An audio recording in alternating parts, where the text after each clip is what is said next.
Master ఈకే గారి జీవితంలో స్పెషల్గా ఇచ్చిన మంత్రాలు కానివ్వండి, మంత్ర దేవతలు కానివ్వండి, అలాగే వారి సాధనలు కానివ్వండి. ఏ మంత్రం గురువు ద్వారా ఎవరికి లభించినప్పుడు కూడా ఆ మంత్ర సాధన అనేటటువంటిది కొన్ని సంవత్సరాల పాటు జరిగి ఆ మంత్రసిద్ధి ఆ గురువుకి రావాలి. చాలామంది మహాత్ముల చరిత్రలు మనకి ఏం చెప్తాయంటే,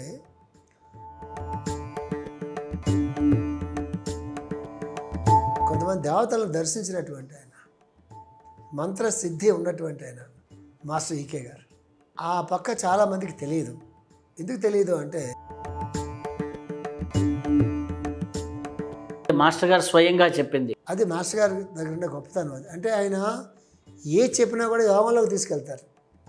మళ్ళీ నేను భగవద్గీతకు వస్తే అర్జునుడితో శ్రీకృష్ణుడు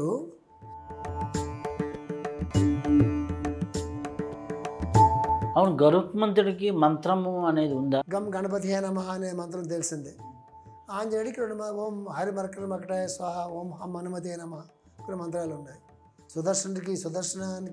సుదర్శనుడికి ఒక మంత్రం ఉంటుంది, గరుత్మంతుడికి ఒక మంత్రం ఉంటుంది, సాధన మార్గం ఉంటుంది, ప్రాణాయామం ఉంటుంది, ధ్యానం ఉంటుంది.